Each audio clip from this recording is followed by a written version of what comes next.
Cierra la puerta. Apaga las luces. Conecta tus audífonos y prepárate para escuchar las historias más aterradoras transmitidas en un podcast. Este es Habla Pablo, el podcast del pueblo en su sección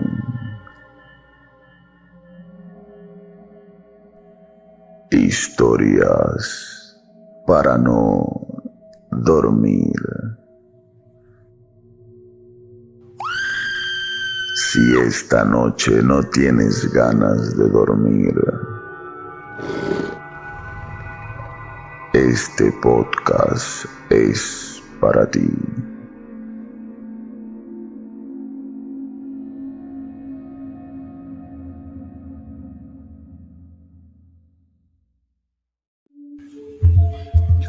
Muy buenos días, muy buenas tardes, muy buenas noches, muy buenas madrugadas o cuando sea que estén escuchando esto y sean todos bienvenidos a una sesión más de Habla Pablo, el podcast del pueblo en su sección Historias para no dormir.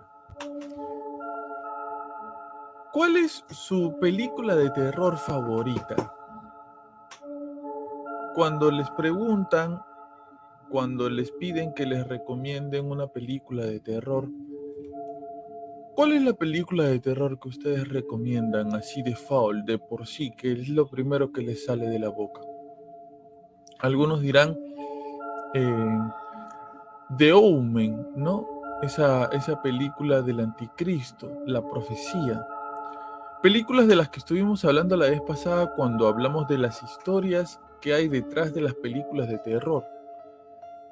Otras personas dirán por ahí Poltergeist, ¿no? También mencionada en estas películas que tienen una maldición, pareciera, ¿no? Por todo lo que existió alrededor de estas películas. Pero existe una película que, si bien no fue la primera en tocar este tema, fue la que tocó este tema de forma más profunda, de forma más dura, de forma más cruda, se podría decir. Esta película presentó una historia que las personas que las vieron en los cines se impactaron tanto de la historia que, como les había mencionado en el podcast de las películas, habían ambulancias, habían sacerdotes fuera de los cines para asistir, auxiliar a las personas. La película del Exorcista es una de esas películas que llegan a dejar huella en las personas que la ven. Al presentar un villano que todas las religiones del mundo, todas las creencias del mundo creen que existe. Para el mundo cristiano católico es el diablo, es el demonio.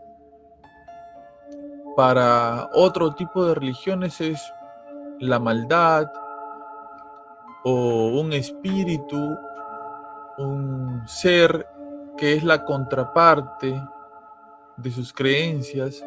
Les ponen diferentes nombres, pero a la larga todas las creencias que hay en el mundo saben y tienen como conocimiento la existencia de una contraparte, de un ser que va en contra de sus creencias y que constantemente está tratando que más gente se adhiera a lo que él cree, ¿no? El anti, el contra, el que divide. Entonces la película del Exorcista, al presentar un caso en donde una persona, en este caso una niña o una adolescente, como tú la quieras ver, es poseída, es invadida por este espíritu que la trata tan mal, que la arroja, la tira, la desfigura, que este espíritu tan malo incluso llega a asesinar, a matar a algunas personas. Este ser presentado en esta película tan dura, tan cruel como te había dicho antes, lo que hace es dejar en el espectador esa duda de si esto me podría pasar a mí en algún momento, ¿no? Esto podría ocurrir conmigo, con un familiar cercano, no lo sé. Quizás alguna de las cosas que la gente que vio la película y que la ha visto hasta ahora no saben que esta película es inspirada en un hecho completamente real, en una historia completamente real y veraz. Una historia que ocurrió en los Estados Unidos y que hoy, en la sección Historias para no dormir, vamos a compartir detalladamente toda la información que te voy a dar, todo el trámite que te voy a ir contando, todos los detalles que van a ir saliendo de la historia, son parte de un diario que escribió uno de los sacerdotes presentes en el exorcismo para dar después un reporte a la Iglesia Católica. Este diario tenía que ser 100% confidencial. Nunca debería revelarse la información de este diario y mucho menos el nombre del niño que fue poseído por el demonio en estas circunstancias, hasta el día de la muerte de este niño. Muchas personas, muchas veces, ¿no? A veces por morbo, por intriga, por querer saber un poquito más, tratan de entrar a YouTube o a alguna otra página a buscar, ¿no? Cómo son los casos de exorcismo, cómo es un exorcismo real, y muchos de ellos encuentran videos. Pero quizás lo que la gente no sabe es que los videos que encuentran, las fotos o los sonidos, etcétera, no corresponden a exorcismos católicos. ¿Por qué? Porque los exorcismos católicos, si bien sí se documentan, no se comparten para que la gente los vea. Los exorcismos católicos son muy guardados en secreto, tienen mucha confidencialidad. ¿Y esto para qué? Por muchas razones. Primero, para no promover el contacto de la gente con el demonio. Segundo, por la propia confidencialidad de la persona que ha sido posesa, ya que las personas posesas lamentablemente sufren mucho desgaste, sufren muchas vejaciones, sufren muchas humillaciones, sufren mucho maltrato. Entonces imagínense, ¿no? ¿A quién le gustaría que se revele, se comparta para el conocimiento público y el morbo público cómo tu hijo, tu hija, tu mamá, un familiar muy querido ha sido humillado, vejado, maltratado de diferentes formas por un demonio, por un espíritu maligno? ¿Cómo lo tomarías, no? Imagínate si fuera tu caso. Entonces, Otra de las razones es esa, junto con muchas otras razones más, por la cual la Iglesia guarda este silencio, este secretismo acerca de los exorcismos católicos. Me parece que el único exorcismo católico grabado es el exorcismo del padre Gabriel Amort en un documental que le hace el director de la película del Exorcista, que son unos cuantos minutos nada más en donde se les permite grabar ese instante. Pero no todos los exorcismos son así.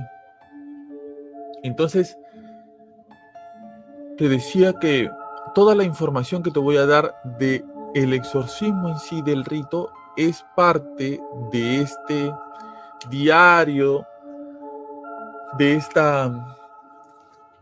este cuaderno que se hizo, este reporte acerca de todo lo que pasó con este joven y esta familia, y cómo los sacerdotes encargados del exorcismo de este chico tuvieron que luchar durante mucho tiempo para poder liberarlo. Las cosas que suceden en este exorcismo, muchas tienen que ver mucho con la película, porque la película captó, ya te voy a contar cómo y cómo fue que se enteró el director de la película de todo esto, captó ciertos momentos muy particulares y muy peculiares que ocurrieron en realidad.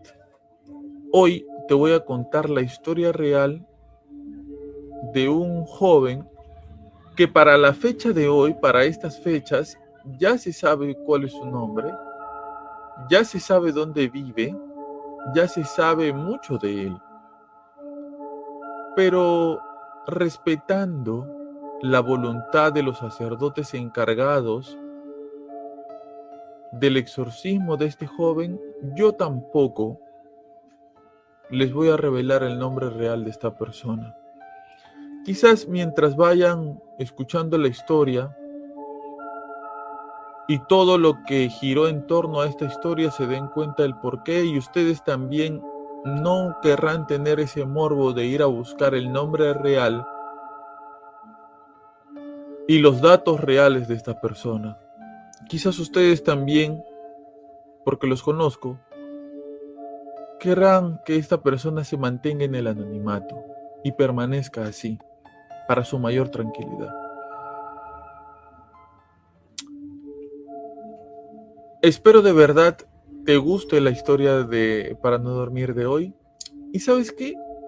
Me gustaría que al finalizar el podcast de hoy me digas qué cosa te impactó más. ¿La película del exorcista o la historia real del niño que fue poseído por el demonio y que inspiró la película del exorcista? Voy a leer tus comentarios. Así que vamos a comenzar. Vamos a comenzar con esta gran historia. Me duele un poco la garganta. Creo que me va a dar gripe o tos, no lo sé, pero eso no es impedimento, por supuesto que no lo es, para compartir con ustedes una semana más nuestro querido y adorado podcast Habla Pablo, el podcast del pueblo, ni tampoco su sección Historias para no dormir.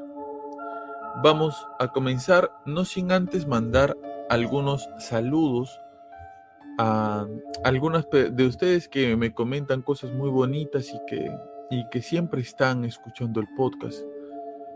Quiero mandarle un saludo a Raúl195, que me dejó un bonito mensaje por ahí, a Sonia Grau, que dejó algunos mensajes en el capítulo del podcast, en el capítulo de la investigación de la mujer vampiro de Barranco.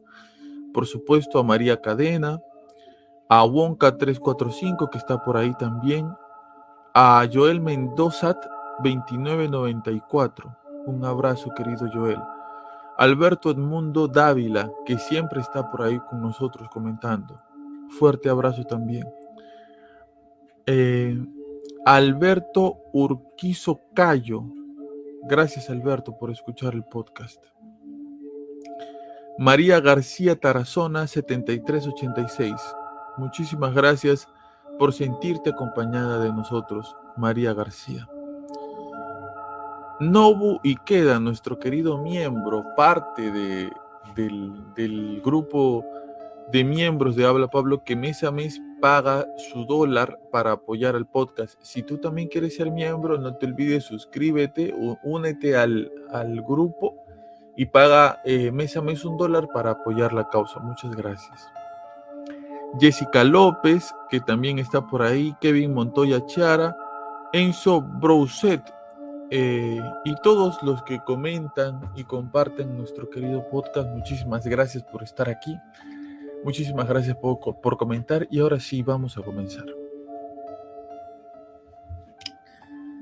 En el año de 1948, en Cottage City, esto se encuentra en Maryland y está relativamente cerca de Washington, la capital de los Estados Unidos, hay una familia que para el momento, para el año de 1948, está viviendo una situación un poco delicada, un poco dolorosa quizás, ¿no? ¿Por qué? Porque ellos son una familia de origen alemán. Y lamentablemente esto había hecho que alrededor sus vecinos, la gente que vive alrededor de ellos, tenga cierto rechazo, ¿no? Cierto rechazo hacia esta familia. Sentían un rechazo social fuerte. Y no solamente ellos, no solamente el papá, la mamá, que veían a los vecinos que los miraban por encima del hombro, los miraban feo, ¿no? También el hijo menor de la familia, que se llama Ronnie. Te dije que no te iba a dar el nombre real. Ronnie es un niño adolescente que tiene 12 años, que va al colegio y que en el colegio sus compañeros lo tienen un poco relegado, ¿no? Me imagino, quizás por su aspecto, por su apellido, quizás pueda que tenga algún tipo de dejo al hablar. Entonces sus compañeros lo tienen un poco relegado también. Pero Pablo, ¿por qué es que existe todo esto de tener este rechazo a la gente de origen alemán? Bueno, recordemos que estamos en 1948 y hace poco nomás había terminado la Segunda Guerra Mundial. Y desde principios de los años 40 en Estados Unidos había una forma de rechazo de parte de los estadounidenses a todo lo que tenga que ver con Alemania, a todo lo que tenga que ver con origen alemán. Entonces, gracias a este sentimiento, a este rechazo que existían de los Estados Unidos a todo lo que tenga que ver con Alemania, había para esta familia un rechazo social. Ellos vivían un ambiente, a veces incluso se podría decir, un poquito hostil. Este joven, Ronnie, de 12 años, al tener estos problemas en el colegio, que no tenía amigos, que no se sentía aceptado por sus amiguitos, no tenía con quién jugar, no tenía a quién invitar a su casa para pasar un rato, no tenía con quién conversar. Ustedes saben que a los 12 años uno va entrando a la adolescencia y es un poco difícil contarle a los papás qué es lo que uno tiene, ¿no? O por qué uno está triste, o por qué uno se siente mal. Normalmente hablas con tus amigos, con tus compañeros, para ese momento ya uno tiene un mejor amigo y ya puede hablar de esas cosas, pero no. Ronnie no tenía nada de eso. No tenía esa persona que haga las veces de un refugio para el buen Ronnie. Y en ese momento Ronnie encontró compañía en la que sería una mujer muy cercana a la familia, ya que era su tía Harriet, a la que cariñosamente llamaban tía Tilly. La tía Tilly era la tía buena onda, ¿no? La tía buena gente, la tía cariñosa, la tía que consentía mucho a sus sobrinos. ¿Y quién no ha tenido una tía así, no? Yo tengo una tía así, o quizás varias, pero una más que las otras. No, esa tía que siempre te habla con mucho cariño, que siempre te habla de forma muy cercana, que siempre por ahí te da dinero, ¿no? Te ve y te da por ahí un poco de dinero, te pregunta cómo estás. Muy cariñosa, ¿no? Muy cariñosa. Y esta tía Tilly era las veces de esta tía cariñosa para el buen Ronnie. Si bien era familiar de de esta familia, ella no vivía con ellos, ella vivía en Missouri y viajaba a la casa de Ronnie, viajaba a la casa de Ronnie constantemente para compartir con ellos, ya que quería mucho a Ronnie y a su familia. Esta tía era una señora con la que uno podía contar historias, te sacaba a pasear, ¿no? Le podías contar tus cosas y ella siempre te escuchaba de forma muy amable y muy atenta. Ahora, a pesar de que era familiar, como les digo, la tía Tilly no tenía una muy buena relación con la familia de Ronnie, con la gente mayor. Con los chicos sí, pero con la gente mayor no, porque la familia de Ronnie era luterana y la tía Tilly era espiritista.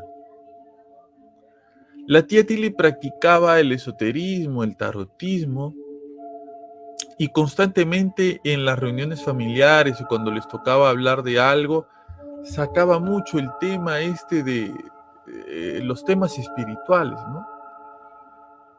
Y como que a la familia de Ronnie eso no le gustaba mucho, que ellos se enseñen mucho el tema de la religión luterana, pero que por el contrario, cada vez que venía de visita la tía Tilly hable de espiritismo, hable de esoterismo, hable de todos estos temas que tienen que ver con lo espiritual, no les gustaba mucho a la familia de Ronnie.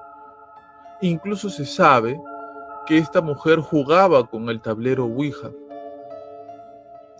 A pesar de todo esto, a pesar de todo esto que les estoy comentando, la tía Tilly era muy apreciada por Ronnie.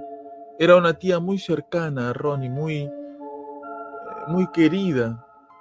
Como les decía, Ronnie no había tenido la posibilidad de tener amigos, entonces la tía Tilly se había convertido en esa figura que él necesitaba para contarle sus cosas. Lamentablemente, para 1948, en ese año, la tía Tilly se comenzó a enfermar.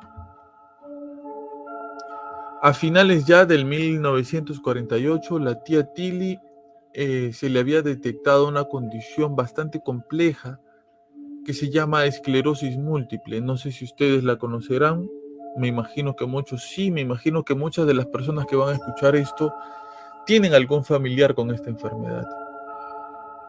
Esta esclerosis múltiple le impediría ya viajar con tanta frecuencia como lo hacía antes para visitar a Ronnie y compartir con su familia.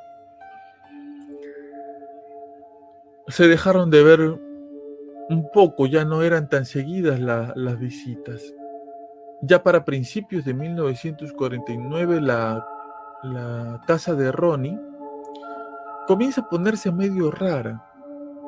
Comienzan a suceder algunas cosas que no se explican, ¿no? Ustedes saben que a veces las cosas malas, a veces las cosas terribles que van a suceder vienen de a pocos. Comienzan a pasar cosas extrañas como que la abuela, que estaba en el segundo piso de la casa de Ronnie, comienza a escuchar sonidos muy molestos, sonidos que no la dejan dormir, que no la dejan en paz. Obviamente lo primero que piensa esta abuelita es que Ronnie está haciendo bulla, que Ronnie está haciendo algunas cosas y está molestando su sueño y está molestando su estadía. Ustedes saben que los viejitos a cierta edad ya quieren tranquilidad, paz y silencio, ¿no? Ya se vuelven muy renegones, se vuelven muy personas que constantemente reniegan por todo. Entonces cualquier cosa, por más mínima que sea, les molesta. Pero estos ruidos que escuchaba la abuelita no es que sean cualquier cosa, eran ruidos de verdad molestos.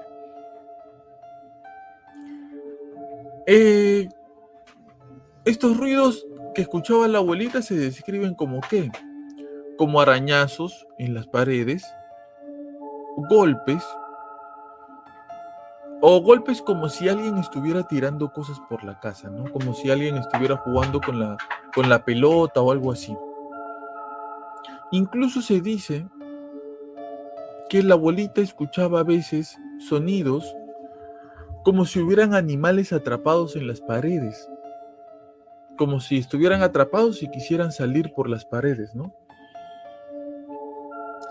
El papá de Ronnie decide afrontar la situación y contrata a un exterminador, porque dice de repente, como en Estados Unidos, no hay muchos mapaches, muchos de estos animales, conviviendo con los seres humanos, dice de repente hay un animal por ahí, entonces voy a contratar a un especialista para resolver de una vez este problema y ya la abuelita se deje de quejar de la situación. Contrata a un exterminador, llega a la casa muy amable y comienza a rebuscar por toda la casa tratando de encontrar de dónde vienen estos sonidos. Hace huecos con su taladro, pone su estetoscopio para escuchar por las paredes de dónde viene el sonido. Busca por toda la casa, pero no encuentra absolutamente nada. Aún así, a pesar de que no encontró nada y como ya le habían pagado, decide dejar algunas trampas por si acaso algo salga por la noche y él no lo haya visto, lo puedan atrapar y deje de hacer estos sonidos. Cuando llega la noche, los sonidos continúan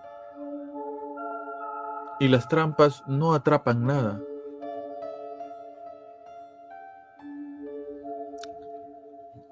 Se escucha como si unas uñas rascaran la pared. Y esto se escucha por diferentes partes de la casa. Y ahora ya no solamente es la abuela, también lo escucha el papá de Ronnie, la mamá de Ronnie y hasta el mismo Ronnie. Muy aparte de eso, están comenzando a escuchar pasos, como si una persona pesada caminara por encima de el piso de madera y comenzara a hacer este sonido, ¿no? Tan clásico como cuando uno pisa la madera y la madera como que se estruja, ¿no? Como que comienza a chocarse, como que comienza a doblarse un poco. Otra cosa que también escuchan son sonidos de agua, como si se hubiera roto una cañería y el agua cayera, ¿no? Ese sonido, no sé si ustedes lo tienen en la mente, ese sonido del agua cayendo sobre el suelo, ¿no? Cuando se abre un caño o algo así. Pero ellos pensaron que se había roto una tubería. Y se escuchaba como si el agua chorreara, ¿no? Chorreara por el piso. Inmediatamente, obviamente, el papá de Ronnie revisa todo, no encuentra nada y decide llamar a un gasfitero, ¿no? Un fontanero, un plomero, como lo llamen en tu país, que son estas personas encargadas de arreglar las tuberías de agua cuando están malogradas. Llega el plomero, el fontanero, el gasfitero, revisa las llaves, abre, cierra, ve dónde están la caja principal del agua, la bomba, va por aquí, va por allá, y al igual que el exterminador tampoco encuentra nada. Ya para el 26 de enero de 1949, inicios del siguiente año, lamentablemente la tía Tilly muere. Ronnie nunca pudo despedirse de la tía Tilly y esto le causa a Ronnie una gran tristeza, ya que como les había dicho hace un momento, la tía Tilly era una persona con la que Ronnie se podía expresar, podía tener, explayarse, tenía una cercanía, una intimidad muy fuerte con la tía Tilly. Ya no tenía a esa persona con la que le podía contar qué había pasado en la escuela, cómo se sentía rechazado por sus compañeros, o lo mal que todo esto lo hacía sentir, ¿no? Su tía preferida, la tía Tilly, había fallecido y le había dejado a él un gran vacío. Lamentablemente, para variar, las cosas en la casa continúan. Estos sonidos constantes y repetitivos en la casa continúan. Incluso ahora, muchos de estos sonidos son incluso más fuertes. Algunos de estos sonidos ya los comienzan a reconocer, ¿no? Que son los arañazos, los golpes. Pero ahora habían otros más. Escuchaban ya ahora otros sonidos más. Y todo esto se incrementó, todo esto pasó a otro nivel con la muerte de la tía Tilly. Ya no solamente eran golpes molestos en las paredes, ahora eran golpes fuertes contra la pared. Como si alguien agarrara algo fuerte y lo tirara contra la pared. Ustedes saben cómo son las casas en los Estados Unidos, ¿no? Quizás si eres de Latinoamérica, podrás darte cuenta que las construcciones en Latinoamérica son diferentes a las construcciones en los Estados Unidos. Las construcciones acá en Latinoamérica son como que de material noble, de cemento y de ladrillo. Cosa que no pasa en Estados Unidos, ¿no? En Estados Unidos las casas son de madera, de triple, de OSB, de diferentes materiales que no son material noble como el cemento y los ladrillos aquí en Latinoamérica, ¿no? Entonces los sonidos que pueden llegar a escucharse se escuchan mucho más fuerte. Los golpes o cosas así se escuchan mucho más fuertes en este tipo de construcciones. Para sumarle a todo esto, también ahora se están moviendo los objetos. Las cosas en el hogar, las cosas que uno deja en un lugar aparecen en otro. Cuando dejan sus llaves, por ejemplo, a la hora de entrar a su casa, vuelven para recogerlas y ya no están ahí. Un adorno de la mesa sale volando de un momento a otro sin que nadie lo toque. Y todos en la casa se comienzan a inquietar, obviamente, sobre todo la abuela, ¿no? Ella que se queda el mayor tiempo en casa, por ser una persona mayor, está viendo cómo las cosas se mueven, se tiran y ya se comienza a sentir inquieta, incómoda por la situación.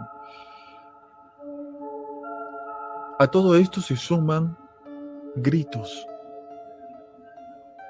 Los gritos de Ronnie. Ronnie comienza a despertarse en la mitad de la noche gritando. De un momento a otro él está durmiendo de forma muy tranquila y de repente se despierta abruptamente y grita en medio de toda la noche. Obviamente los papás van corriendo hacia él para saber qué cosa es lo que está pasando. Y cuando le preguntan qué pasa, Ronnie le dice que él escucha voces que le hablan de gente que no conoce y que le dicen cosas terribles, cosas muy feas.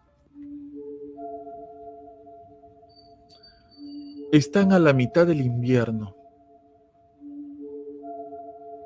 y Ronnie, que ha gritado a la mitad de la noche histéricamente,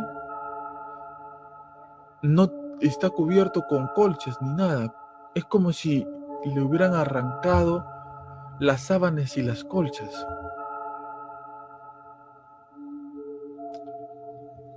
Ronnie dice que no ha sido él, que él sí estaba tapado y que siente mucho frío, pero que parece como si alguien se las hubiera quitado, que alguien se las arrancó. En ese momento, cuando están ahí pensando qué cosa es lo que está pasando, comienzan a volar objetos alrededor. Y la cama de Ronnie, que está acostado sobre la cama sin moverse, comienza a vibrar y a temblar de un lado a otro, mientras él está encima de la cama, como si alguien le estuviera moviendo fuertemente y le estuviera haciendo vibrar. Todo esto asusta a todos que no tienen idea qué es lo que está pasando. En el colegio de Ronnie las cosas no están mejor. A Ronnie lo han castigado muchas veces en el colegio y los profesores dicen que lo están castigando porque Ronnie molesta mucho. Los profesores dicen que Ronnie, ustedes no sé si les ha tocado sentarse en esto, me imagino que sí, pero ustedes han visto estas sillas que tienen como una especie de mesa, son una silla con una mesa juntas que hay en los colegios, ¿no? Son personales, ¿no? Para que los alumnos cuando se sienten también tengan esta pequeña mesa adherida a la silla para hacer sus cosas, ¿no? En algunos colegios o universidades todavía existen. Bueno, en el colegio donde estaba Ronnie habían de este tipo de sillas. Entonces, los profesores decían que Ronnie estaba sentado en la silla y que de repente hacía mucho ruido con la silla, que la movía mucho la silla. E incluso que a veces él cogía esta silla y la tiraba contra sus compañeros. Que cargaba la silla y la tiraba contra sus compañeros. Pero vamos a contextualizar un poco esto.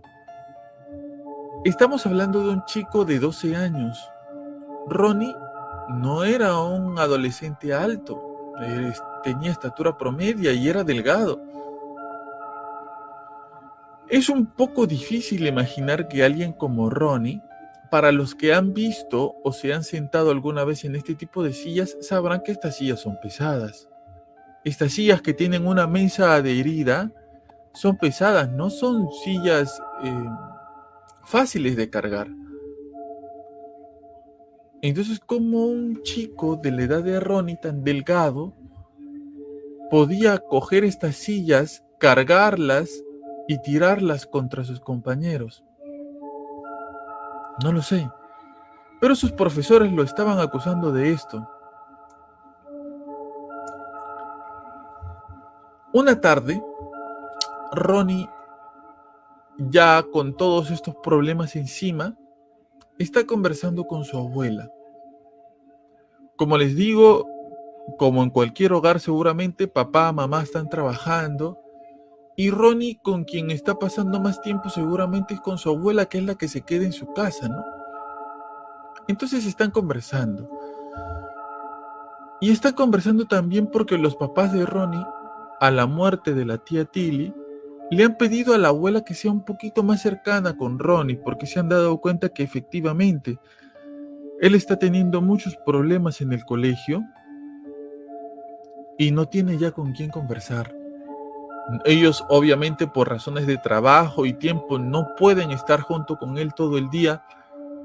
Entonces le han pedido a la abuela que sea un poquito más cercana a Ronnie, que se siente con él y que converse. Quizás esto le va a ayudar un poco. De repente, mientras la abuela y Ronnie están conversando, comienzan a escuchar de nuevo los sonidos, otra vez.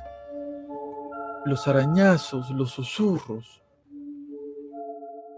Mientras están viendo de dónde vienen los sonidos, de repente una imagen religiosa que tenían colgada en la pared se sacude fuertemente y sale disparada hacia el otro lado de la habitación y se rompe.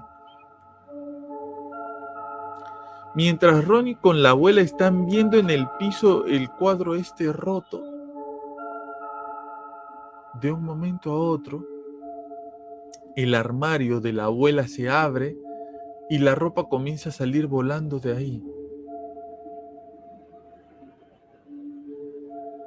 Ronnie y su abuela se angustian y se mueren de miedo, claro, como cualquiera, y tratan de salir de ahí lo más rápido que puedan. Están comenzando a ver diferentes tipos de hechos y acontecimientos que comienzan a asustar mucho a la familia y que para este momento ya sienten que los sobrepasan, que no pueden controlar esta situación. Como cuando uno está en una situación de angustia y siente que no puede hacer nada por lo que le está pasando, ¿no? ¿En algún momento te has sentido así?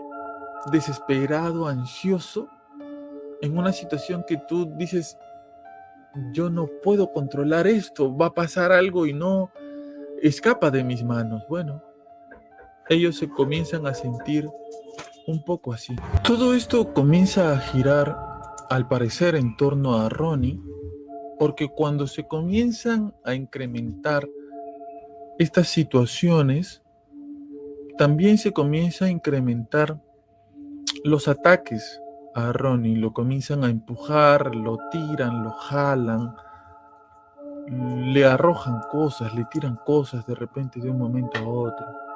Parecería que la situación se comienza a centrar únicamente en él. En ese momento la familia decide recurrir al ministro luterano de Cottage City. A este hombre ellos lo respetan mucho, no le tienen un gran afecto, sienten que es una persona muy honorable. Cuando el ministro se entrevista con Ronnie, ve a Ronnie, ve cómo está, él cree que Ronnie está bajo mucha presión. A partir de la muerte de su tía Tilly, siente este ministro que Ronnie ha entrado en una situación un poco crítica, entonces siente que debería distraerse, debería jugar con otros niños, debería hacer otras cosas, ¿no? Dejar de estar tan encerrado en casa quizá. Entonces les ofrece a los papás que Ronnie vaya a su casa. ¿Por qué invita a Ronnie a su casa? Porque en la casa del pastor habían otros niños del ministro. Y el ministro dice, quizás en casa se puede distraer un poco con los chicos, ¿no? Conversar, jugar un rato con ellos. Siente que la tía Tilly fue durante muchos años una mala influencia para Ronnie. Y cree que distrayéndose un poco con los chicos que hay en su casa, las cosas podrían mejorar. Así que esa noche se lleva a Ronnie a su casa. En cuanto se acuestan, en cuanto todos están en su cama, de repente la cama de Ronnie comienza a temblar de nuevo con mucha fuerza. Incluso todo esto sucede delante de los ojos del propio ministro. Las cosas se mueven alrededor, Ronnie grita, comienza a hacer sonidos medio raros también, no correspondientes a un niño de la edad de Ronnie. Entonces todos en la casa del ministro entran en pánico, los niños comienzan a gritar, la mujer del ministro se escandaliza, el ruido es insoportable, las cosas que se dicen son irreproducibles, al punto de que el ministro no aguanta más, toma a Ronnie, lo sube a su auto y lo lleva de regreso a su casa. Cuando el ministro llega con Ronnie, los papás no saben qué pensar. El ministro deja a Ronnie y cuando ven los papás en aquella puerta de su casa a Ronnie con el ministro, saben que algo está muy mal. Que el propio ministro en el que ellos confían les venga a devolver a Ronnie, les hace sentir que la situación está mucho más grave de lo que ellos creen.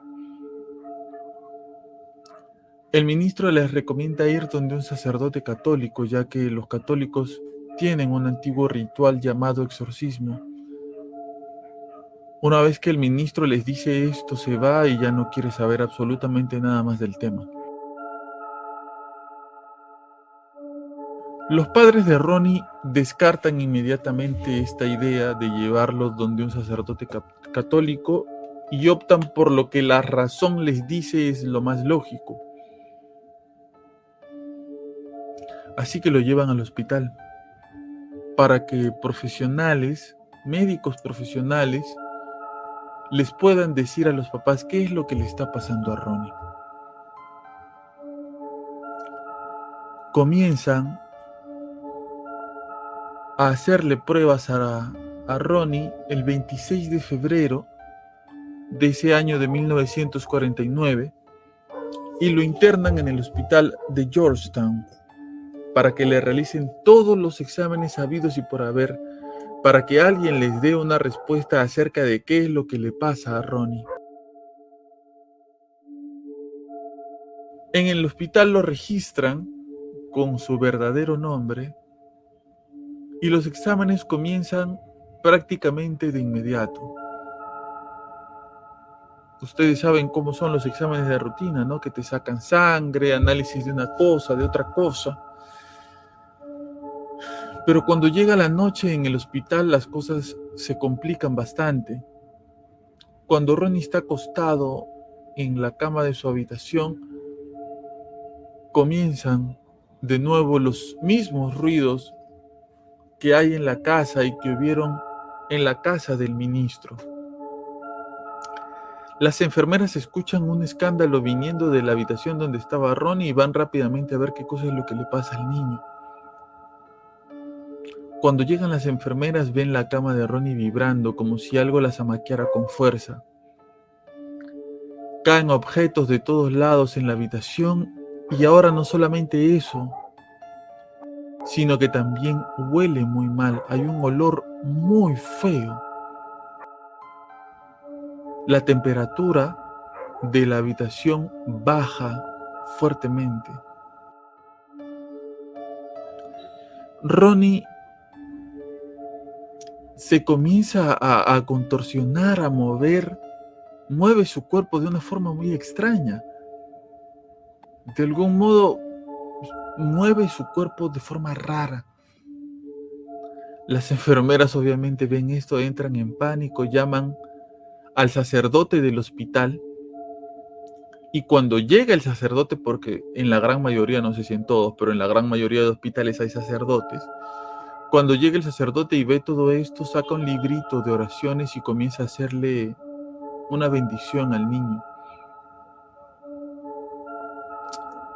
En ese momento, mientras el sacerdote está haciéndole una pequeña bendición al niño, el niño Ronnie de 12 años va hacia el colchón en donde él estaba acostado, coge el colchón y arranca un resorte del colchón y se lo clava en el brazo al sacerdote. Le hace una herida tan profunda y tan fea que va desde el hombro y arrastra el resorte hasta la muñeca del padre. La herida fue tan fuerte que para poder curar al sacerdote tuvieron que hacerle 100 puntos de sutura.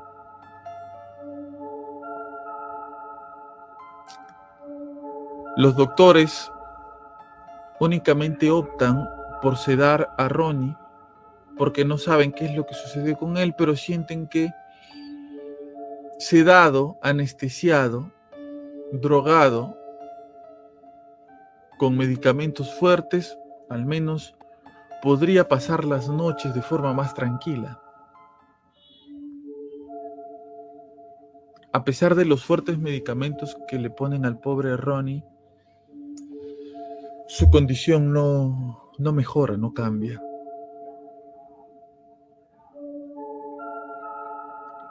Siguen los estudios y los análisis que le hacen a Ronnie. Y también algunos sacerdotes, enterados de todo lo que había pasado, van a a bendecir, a orar un poco por Ronnie, a darle la bendición. Lamentablemente todo esto ya en algún punto se volvería mucho más frecuente y mucho más fuerte, porque estos sacerdotes que iban a impartirle la bendición al pequeño Ronnie se iban espantados porque los frascos que llevaban, por ejemplo, de agua bendita de repente explotaban. A algún sacerdote en algún momento se le empujó al otro lado de la habitación. Y junto con eso, otros sucesos que les ocurrían a los sacerdotes que iban a bendecir a Ronnie. La cuarta noche, las cosas se descontrolan por completo al punto de que Ronnie es devuelto a sus papás. Ya no quieren que esté más internado en el hospital. Los doctores, muy apenados, se disculpan de parte del hospital y le dicen a los papás que no pueden tener más a Ronnie internado ahí. En este punto los papás de Ronnie ya no saben qué cosa hacer porque han intentado prácticamente de todo. Todo lo que ha estado a su alcance, todo lo que las personas les han recomendado, todo han hecho. No, porque las personas le dicen cosas diferentes, le dicen, el chico está muy estresado, debería distraerse, jugar con otros niños, y no ha funcionado. Otros le dicen, está muy consentido, debes tener mucha más mano dura para que se deje de portar tan mal, pero tampoco ha funcionado. O algunos le dicen que Ronnie está sufriendo de problemas mentales. Otros le dicen que Ronnie ha sido sobreprotegido. Pero a la luz de los hechos, los médicos han visto a este niño levitar, hacer contorsiones y ruidos extraños. Hay un sacerdote que tiene una herida desde el hombro hasta la muñeca con el resorte de la cama. Y todo esto sin contar los sonidos y la cama agitándose fuertemente como si algo o alguien la estuviera moviendo.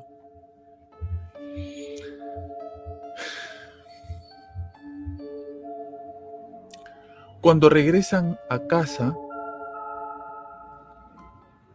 un padre, el padre Hughes, intenta bendecir al niño mediante el bautizo, pero otra vez todo sale muy mal. Ronnie no ha sido bautizado católico. Entonces, por lo tanto, un exorcismo no aplica en esos momentos para él. Aún así, este padre, el padre Hughes, intenta rociarlo con agua bendita, y cuando esto cae en el cuerpo de Ronnie, le genera marcas en la piel, marcas parecidas a rasguños, como si alguien lo hubiera arañado. Los padres, cuando ven esto, recuerdan algo inmediatamente. Esta no era la primera vez que ellos veían algo así.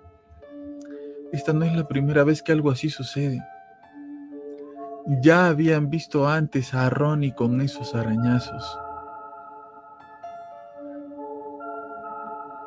Si bien habían desaparecido rápidamente, en el momento en que ellos lo vieron, pensaron que el mismo Ronnie se había arañado el cuerpo.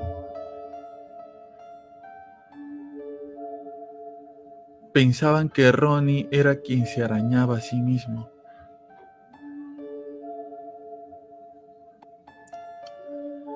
El padre Hughes, cuando ve estas terribles marcas en Ronnie cuando le rocían agua bendita, opta por pedirle al obispo permiso para ejercer un exorcismo solemne. Pero el obispo le niega el permiso al padre Hughes. Mientras está al teléfono el padre Hughes tratando de convencer al obispo de darle permiso para el exorcismo de Ronnie, En la habitación de Ronnie,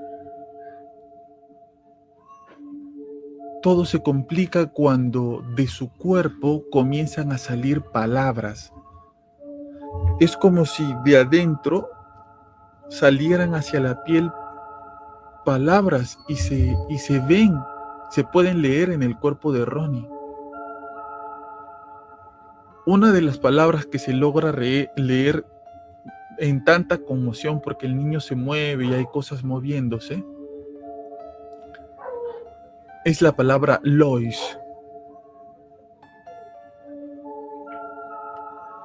La tía Tilly de Ronnie vivía en St. Louis, Missouri. Ellos interpretan que San Luis tiene que ver en algo con lo que está pasando con Ronnie y creen que lo mejor es llevarlo para allá. La familia de Ronnie, los papás de Ronnie tienen familia en San Luis. Entonces creen que lo mejor sería llevarlo para allá porque quizás en su desesperación allá pueda estar la respuesta para que Ronnie se recupere y esté mejor. Entonces deciden ir y llevar a Ronnie a San Luis.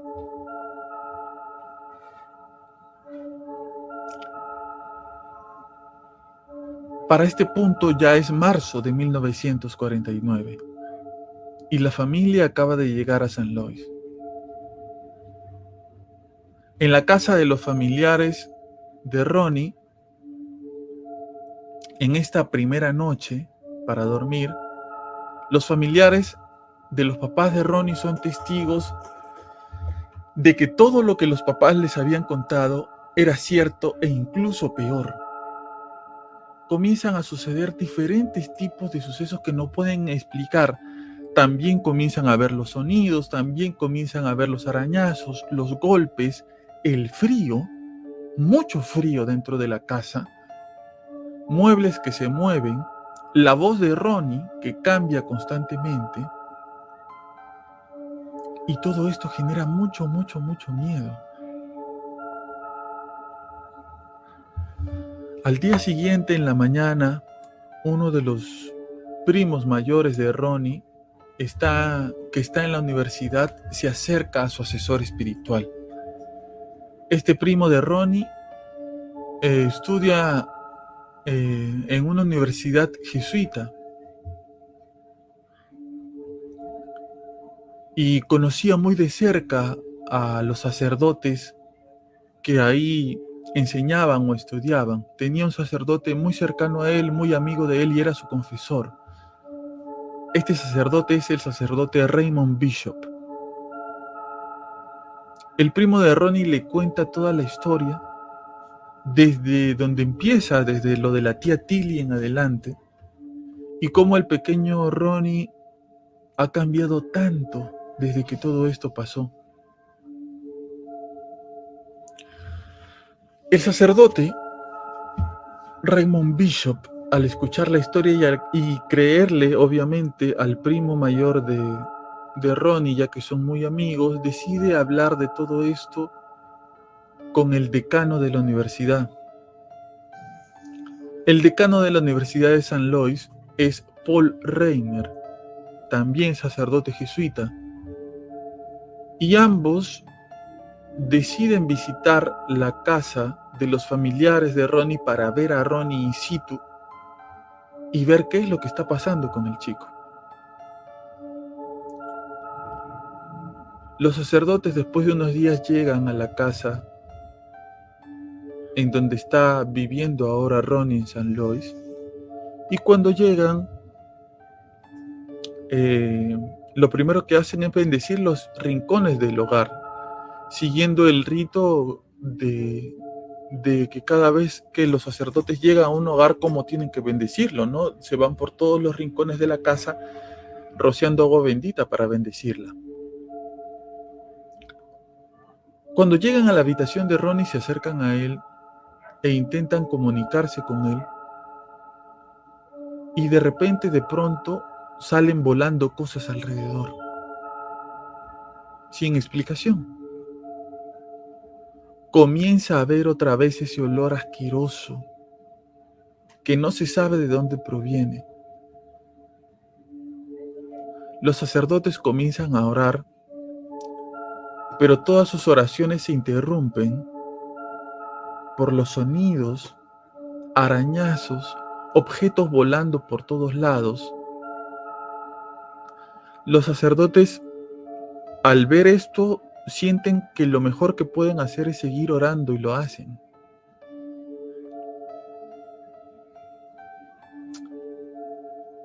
Hasta que en algún momento de la oración tan fuerte, el niño descansa. Se echa en su cama y duerme. Los sacerdotes se dan cuenta que algo muy raro está pasando acá. Cuando los sacerdotes regresan a la universidad, habiendo visto todo lo que ha pasado, se ponen en contacto con el padre Bowder. El padre Bowder es un sacerdote que está a cargo de la iglesia de San Francisco Javier y es un confesor espiritual para todos, tanto como para el padre Bishop como para el decano. Es una persona muy querida, pero sobre todo muy respetada. El padre Bowder ha sido capellán en la Segunda Guerra Mundial e incluso fue condecorado por su valor y su mérito en la guerra. El padre Bowder ayudó espiritualmente a muchos soldados cuando estaban en sus últimos momentos de vida e incluso no distinguió entre soldados aliados y enemigos, ayudó a todos por igual, sin importar la nacionalidad. Cuando le cuentan al padre Bowder qué es lo que está pasando con este chico llamado Ronnie, él inmediatamente reconoce qué es lo que está pasando. Si bien el padre Bowder no es exorcista y nunca ha practicado en su vida un exorcismo, sí conoce mucho sobre el tema. Lo ha hablado, lo ha conversado con otros sacerdotes. Y esta situación a él le parece muy familiar, muy conocida.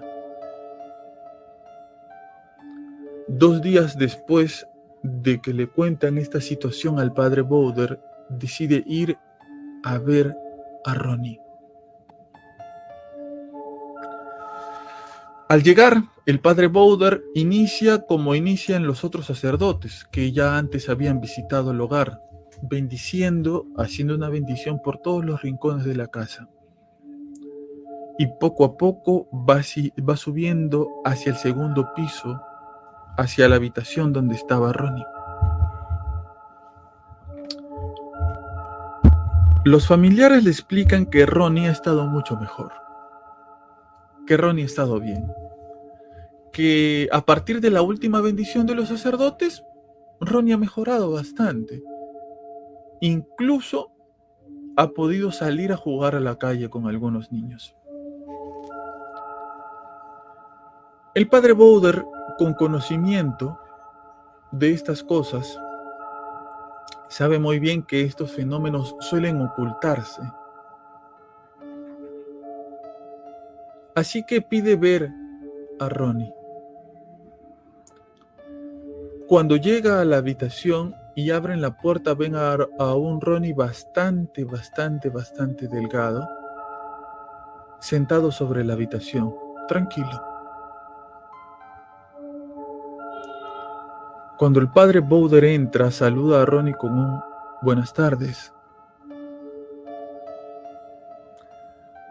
Ronnie se le queda viendo por unos momentos y entonces su rostro cambia abruptamente y parece como si otra persona estuviera ahí. Mira al sacerdote de forma burlona, de forma desafiante y le dice en latín: «O sacerdos Christi, tu six me esse diabolum», que significa: «Oh sacerdote de Cristo, tú sabes que yo soy el diablo». En ese momento comienza a reír y los objetos alrededor comienzan a vibrar y se mueven por todos lados y todo se sale de control.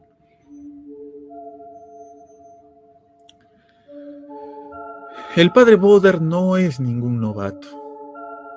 El padre Bowder está en la guerra. Ha visto a gente morir de formas horribles y ha salido vivo muchas veces de muchas situaciones de riesgo de milagro. Ha pasado por muchas situaciones difíciles, así que con la tranquilidad que lo caracteriza, coge su libro de oraciones y comienza a hacer una oración.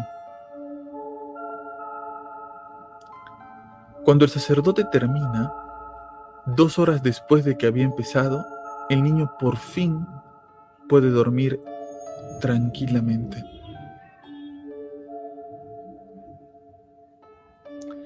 Cuando el padre Bowder regresa a San Francisco Javier, se pone en contacto con el padre Bishop para visitar al obispo al día siguiente.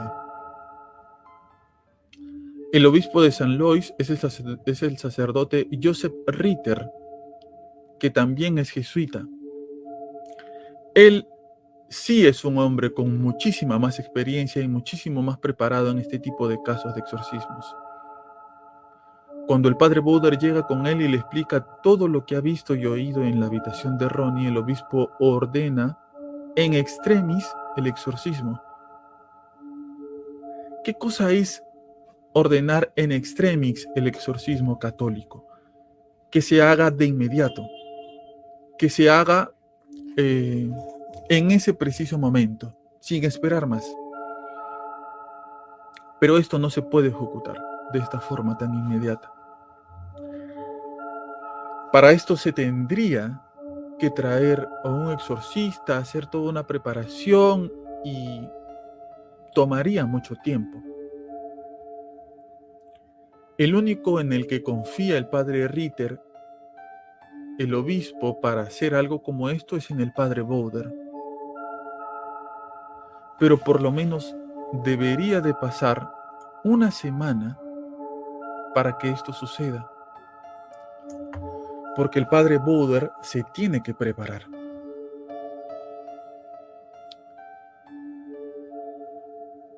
El padre Bowder comienza una preparación en donde se encierra por una semana en completa oración, en completo ayuno. Solo consume comidas de agua y pan, en preparación para lo que estaba por venirse.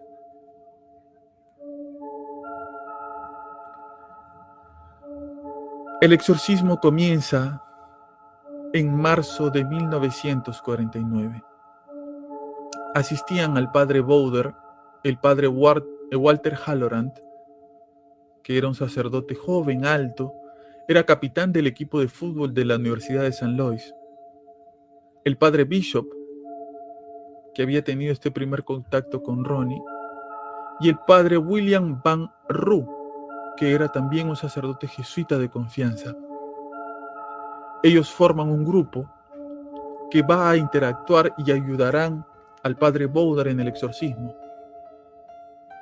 Se utiliza el antiguo Rituale Romanum para el exorcismo. Y al ejecutarse, sería un ritual muy largo y muy difícil, cansado, agotador. Todos los sacerdotes que participan de este exorcismo nunca habían hecho antes un exorcismo.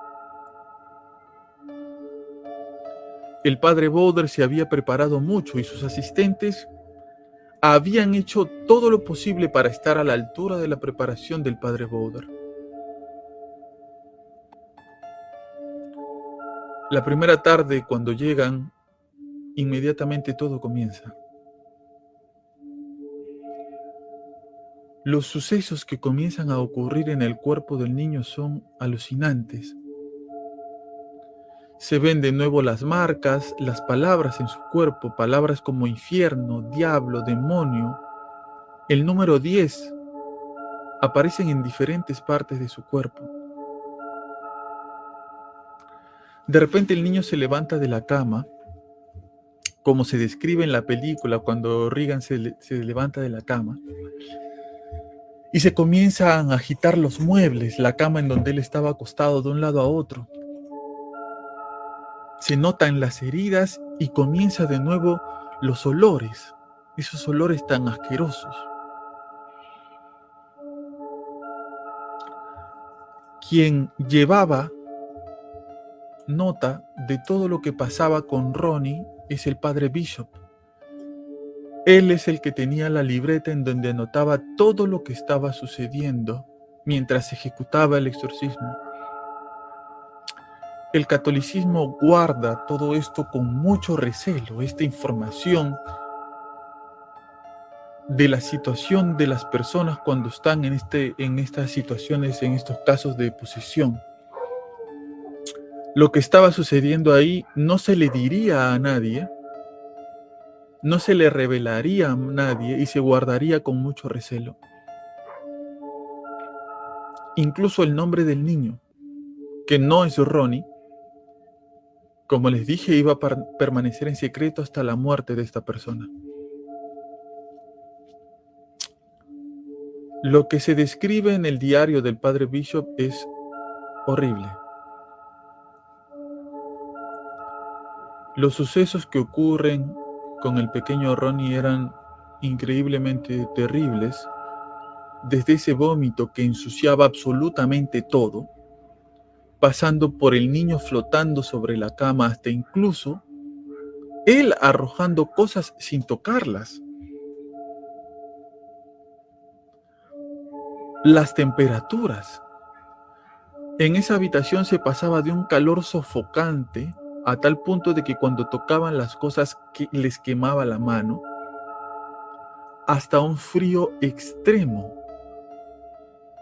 Un extremo frío en donde ellos sentían que se estaban congelando. Y después de las oraciones, todo se tranquilizaba.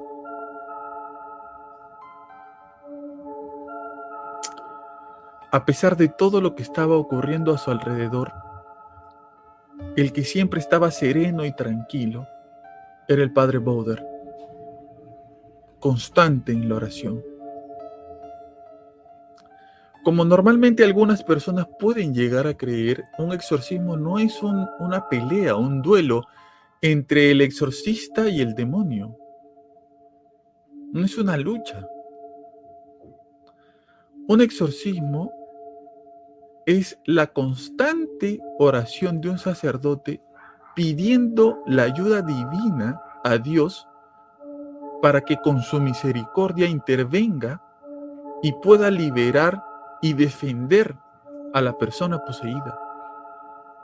No es no se imaginen al padre Bowder peleando verbalmente o físicamente con el demonio para que libere a Ronnie. Eso no es. Quizás eso era lo que quería el demonio incluso. No. Un exorcismo es una persona, en este caso el sacerdote, rogando, implorando la ayuda de Dios para defender a una persona de los ataques del demonio. La situación del exorcismo del pequeño Ronnie se volvió tan y tan fuerte que incluso la familia de Ronnie, que estaba en el primer piso, corría peligro. Deciden llevarse a Ronnie al hospital de los hermanos alejandrinos y jesuitas, un sitio mucho más seguro. Desocupan todo un piso y le reservan una habitación para Ronnie. Y ahí se terminaría el exorcismo. Los sacerdotes oran día y noche sin cesar y se van alternando para no cansarse físicamente. Los sacerdotes ven cosas terribles, como a Ronnie doblándose, contorsionándose a tal punto de que sus pies tocaban su nuca. Volaba por los aires, pero cuando le tomaban el pulso después de todas estas cosas que hacía, su pulso estaba estable. El buen padre Bowder se estaba deteriorando poco a poco.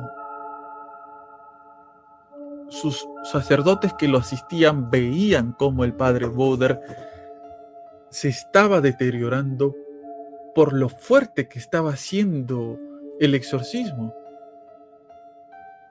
Incluso uno de los sacerdotes se terminaría retirando de el exorcismo, y no por voluntad propia, sino porque el padre Halloran estaba sosteniendo al chico de la mano con mucha fuerza, y de un momento a otro este chico se libera y le lanza un puñetazo que lo noquea. Lo envía al hospital con una fractura de nariz y con la mandíbula desviada.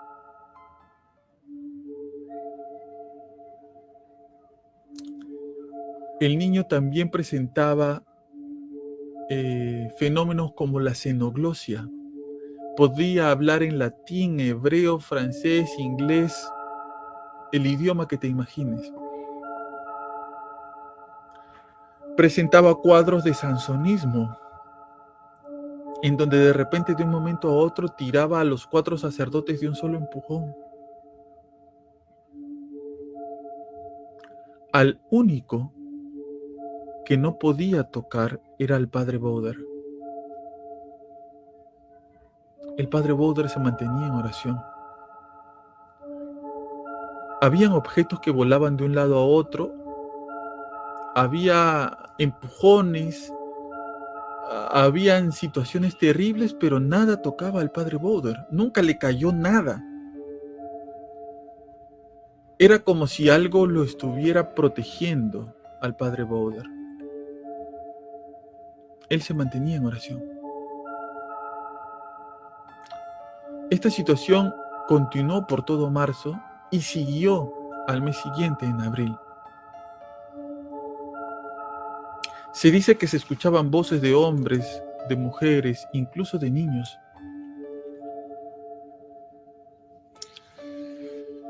Llega el 18 de abril de 1949, era lunes de Pascua, y los sacerdotes durante todo ese tiempo, de forma ininterrumpida, han estado en oración. No solo ellos, se sabe que fuera de la habitación habían otros sacerdotes rezando por lo que estaba sucediendo adentro.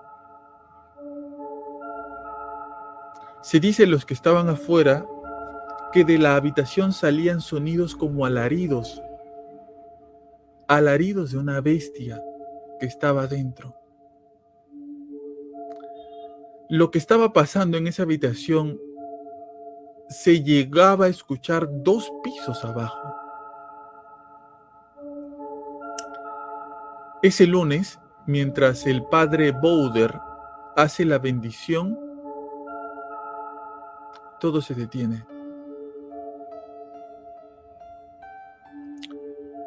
El chico se levanta y esa voz sarcástica y burlona que salía de él, ya conocida por todos los sacerdotes y por el padre Bowder, le dice: el chico tiene que decir una última palabra para que yo me vaya, pero no la va a decir nunca.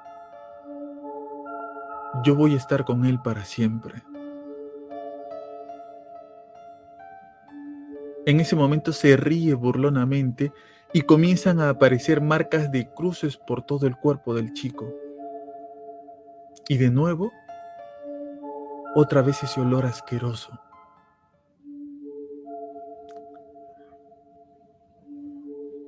En este punto de la historia, uno se pregunta, ¿no? ¿Por qué Dios no interviene? ¿Por qué no lo ayuda? ¿Por qué sacerdotes que están sufriendo tanto y un niño que viene sufriendo hace mucho tiempo no es protegido, salvado por Dios. Y esto es algo que a veces uno se cuestiona, ¿no? Cuando estás en una situación difícil y tú tienes fe, para los que la tienen, tú dices, ¿no? ¿Por qué Dios no me ayuda, no? Si yo soy buena persona, soy una persona tranquila, no le hago daño a nadie, no me meto con nadie, ¿por qué me pasan estas cosas? ¿Por qué la gente que sí es mala o que sí comete actos malos, parece que les fuera tan bien? Y yo, que estoy haciendo las cosas bien, me va tan mal. Se enferma mi hijo, me quedo sin trabajo, me botan de mi casa, se muere un familiar que yo amo y quiero mucho. ¿Por qué me pasan todas estas cosas malas a mí, no? ¿Por qué si yo rezo tanto, voy todos los domingos a misa, Dios no me escucha? ¿Cómo creen que se debe haber sentido la familia de Ronnie, los papás de Ronnie? ¿Cómo creen que se debe haber sentido los familiares, los sacerdotes, con tanta fe en su corazón? Después de haber pasado tantos días rece y rece, pidiéndole a Dios que ayuden a este chico. ¿Cómo se debe haber sentido Ronnie?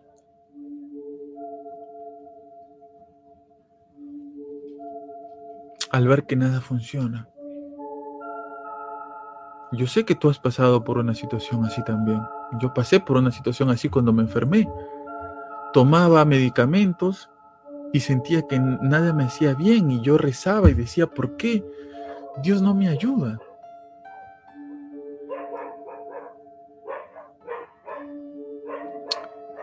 Pero déjame decirte, para ti que estás escuchando el podcast del día de hoy, que estás escuchando todo esto por la historia, que está bien, es una historia increíble, ¿no?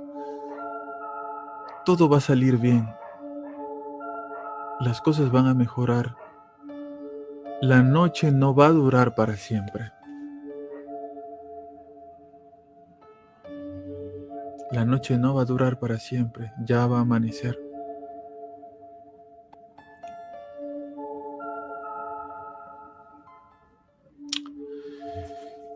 De pronto, en la habitación en donde estaba Ronnie,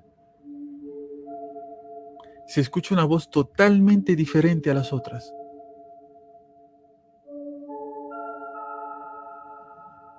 Es una voz fuerte, potente, que pareciera venir de todos lados.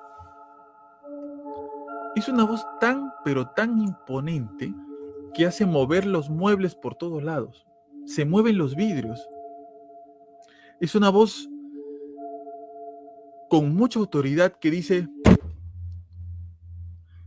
soy Miguel y te ordeno a ti, demonio, y a todos estos espíritus que abandones este cuerpo ahora en el nombre de Dominus. Ahora, ahora, ahora.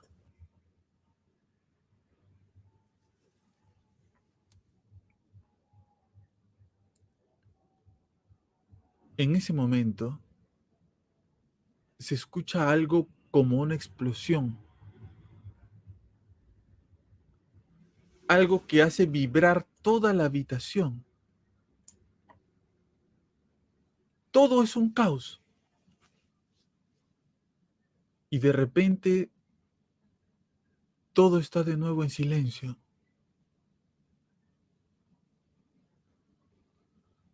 Hay un completo silencio.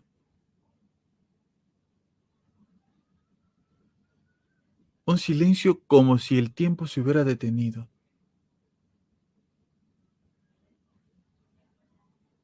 Después de todo el caos y todos los gritos, hay silencio.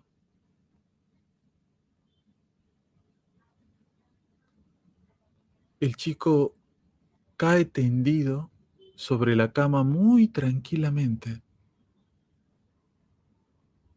la temperatura se estabiliza o el olor asqueroso se va.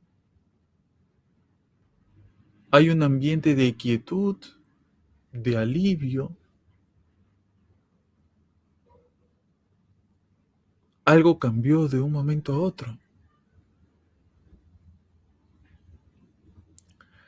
En ese momento, Ronnie se levanta, mira al padre Bowder y le pregunta: disculpe, ¿quién es usted? ¿Dónde estoy? Acabo de tener un sueño rarísimo. El padre Bowder lo mira y le pregunta: ¿qué soñaste? Ronnie le dice: soñé que estaba con el arcángel Miguel y este expulsaba unos demonios.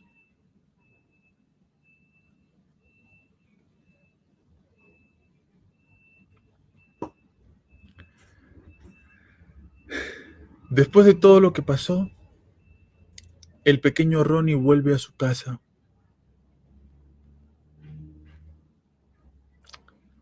El equipo que se había formado para enfrentar esta terrible situación, el padre Bowder, el padre Bishop, el padre Valoran y el padre Monroe, redactarían un informe detallado de 25 hojas en donde contaban todo lo que habían visto y oído en el exorcismo de Ronnie.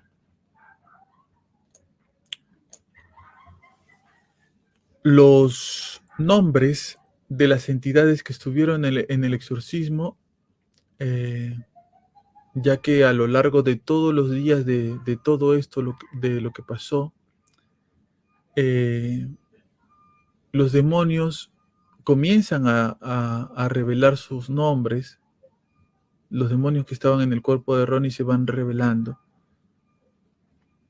Los nombres yo no los voy a decir, no los voy a repetir esta noche, no los voy a revelar. Se manifiestan.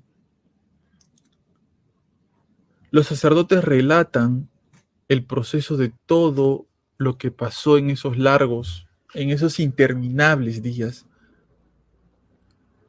Y el informe se entregó al padre Ritter y oficialmente nunca ha salido a la luz. Ronnie volvió a su casa, se convirtió en un buen hombre, en un profesional, en un buen profesional. Llegó a ser ingeniero químico, algunos dicen incluso que trabajó en la NASA. Tiene esposa y tiene hijos también.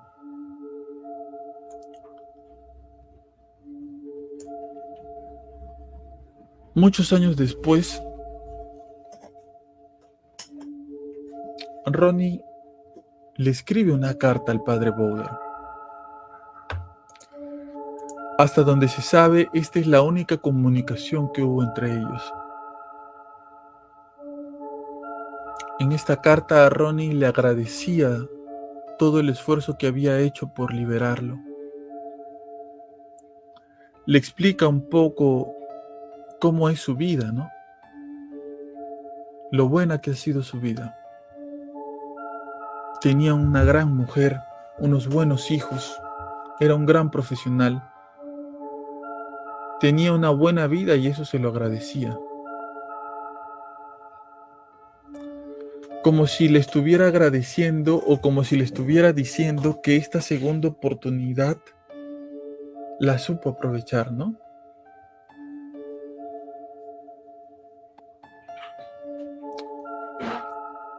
El padre Bowder leyó la carta,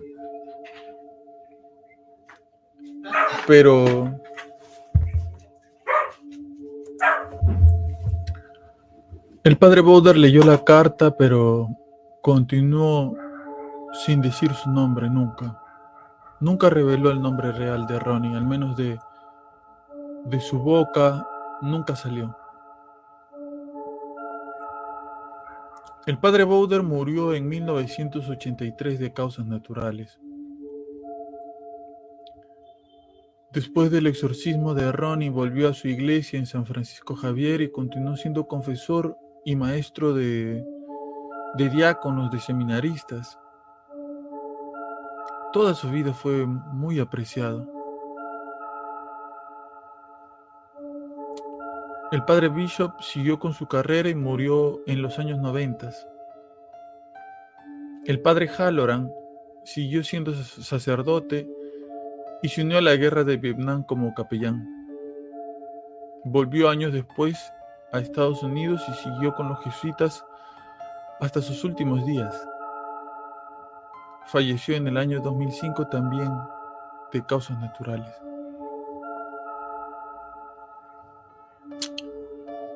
En algún momento, después del exorcismo de Ronnie, de alguna forma, no se sabe cómo, algo de la información se filtró, porque un periódico llamado St. Louis Post publicó una nota sobre el exorcismo de Ronnie. No dio datos, no dio nombres, dijo que ocurrió un exorcismo, dio algunas ideas un poco vagas de dónde había sido y lo que más o menos había pasado. No detalló mucho las cosas, pero aún así fue una historia muy popular, se conoció muy rápido. Un joven estudiante de la Universidad de St. Louis llamado William Peter Blatty se enteró de esta historia.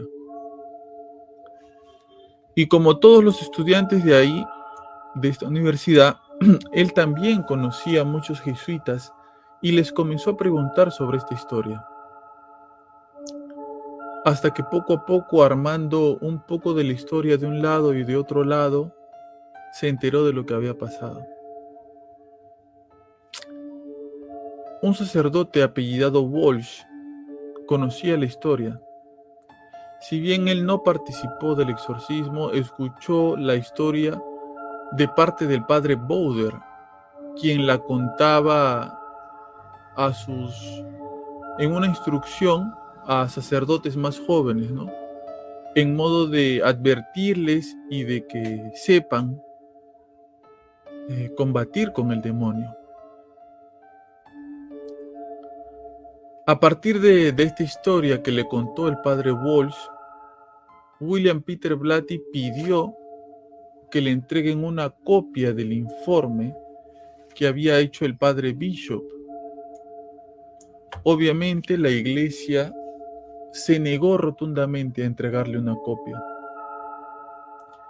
Durante muchos años, William Peter Blatty buscó información sobre la historia y, de forma particular, la encontró después de publicar el libro El Exorcista. En 1971, él presentó este texto que es en esencia la historia de la película, ¿no? A petición de los sacerdotes que le contaron esta historia, él hizo algunos cambios, ¿no? Como en el género del protagonista, ¿no? En la historia del libro es una niña. La locación, dónde fue que todo esto sucedió y etcétera. Hizo bastantes cambios. Incluso la muerte de uno de los sacerdotes que fue parte del exorcismo. El 26 de diciembre de 1976 se estrena la película del Exorcista. Desde que empezó a reproducirse en los cines fue muy impactante. Detalles que te he comentado el día que te hablé acerca de la maldición de esta película. Una de las cosas que impactó tanto a la gente es el alto contenido subliminal que tenía la película. Quizás en algún podcast hablemos a profundidad de los mensajes subliminales. Y me refiero a esto porque habían muchas imágenes mientras se proyectaba la película que podían ser percibidas por el ojo humano, pero otras no. Otras pasaban tan rápido que hacía confundir a las personas que estaban viendo esto, las llenaba de ansiedad y les afectaba profundamente. A tal punto que comenzaron a ver en las salas de cine muchas personas desmayadas, mucha gente llorando. Como les comenté el día que hablamos sobre esta película, fuera de los cines se puso sacerdotes y ambulancias para asistir a las personas que salían de las salas afectadas, muy afectadas.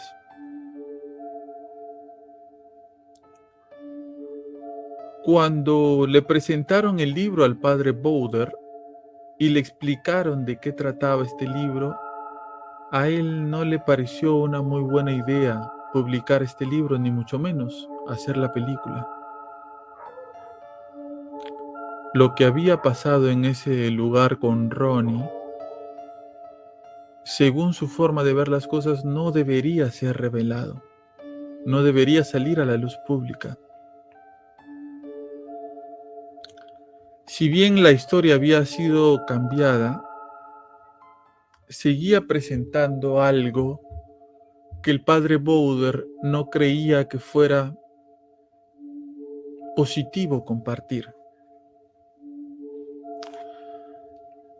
¿Y por qué sucede todo esto?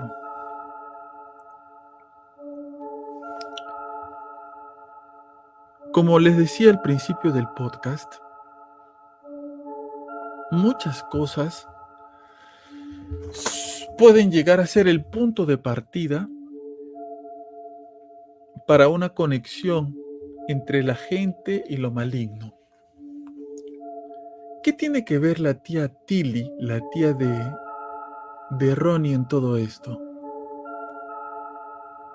¿Era la tía Tilly la que estaba poseyendo a Ronnie? ¿Era la tía Tilly la que había permitido de alguna forma que esto suceda? ¿En alguna conversación o encuentro entre Ronnie y la tía Tilly habrían hecho algo? ¿Habrían jugado la ouija? ¿Habrían hecho una especie de conexión?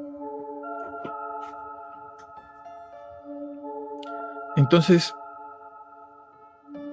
este tipo de situaciones hacen que la gente tenga algún tipo de conexión con lo maligno, y eso es lo que quizás quería evitar el padre Bowder. Que las personas se interesen de una forma mala en lo maligno.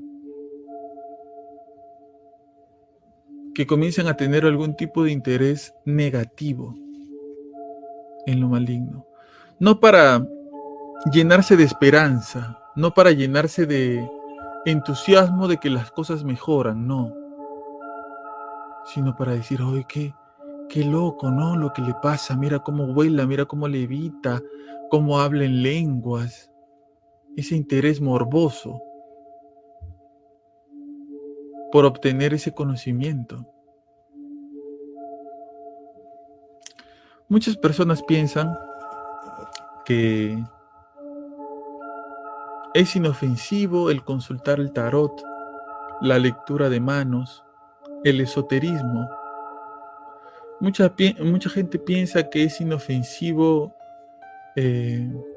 contactar a personas que se dediquen a este tipo de cosas para saber sobre su futuro, para saber sobre su porvenir, las cosas que le van a pasar en adelante, y no se dan cuenta de que estas son puertas para lo desconocido. Son los primeros pasos para lo desconocido. Yo quisiera terminar el podcast de hoy dejándote una pequeña esperanza, que es lo que siempre quiero hacer cada vez que cierro un podcast. Y este en especial porque hablamos de un caso muy fuerte de posesión. Hablamos de un caso muy crudo de posesión, en donde un niño de 12 años lamentablemente termina viviendo situaciones inimaginables en donde es defendido por Dios en lo que era quizás el último minuto ya, ¿no? Cuando todos habían perdido las esperanzas. Para ti que estás pasando por una situación mala, negativa, difícil, fuerte, déjame decirte esto, no es el final. Todavía falta mucho. Todavía hay mucho por qué caminar y está muy cerca, muy cerca, la llegada del amanecer. Gracias por estar aquí, gracias por acompañarnos, gracias por escuchar el podcast de esta semana. Espero de todo corazón te haya gustado mucho y te haya hecho reflexionar acerca de estos casos. Sinceramente, un poquito de agua. Sinceramente creo que los casos de historias para no dormir nos dejan muchas lecciones y esta no es la excepción. No sé si sabías sobre este caso, no sé si ya habías escuchado la historia real del caso de la película del Exorcista. Si no es así, déjamelo saber en los comentarios, compártelo conmigo. Si quizás tú sabías otro dato que nosotros no sabemos y que no han sido comentados aquí, también por favor déjalo en los comentarios. Me interesaría mucho conocer, saber, leer estos comentarios, saber esta información de la cual no estoy enterado. Traté de investigar todo lo que pude para comentar a detalle todo lo que tiene que ver con este caso. Cuéntame qué te pareció, ¿te gustó, no te gustó, te intrigó, no te intrigó? ¿Te llenó de dudas más que de certezas? No lo sé. Espero que de verdad te hayas entretenido y te haya gustado mucho. Y si tú, por alguna razón, estás pasando por una situación mala, negativa, difícil, quédate por aquí, escucha el podcast y acompáñate de nosotros, que a nosotros nos gusta mucho acompañarnos siempre, en todo momento, de ti. Esto fue Habla Pablo, el podcast del pueblo, en su sección Historias para no dormir. ¿Qué opinas tú de este caso? ¿Te quedaste intrigado igual que yo? Bueno, déjalo en los comentarios. Hasta luego.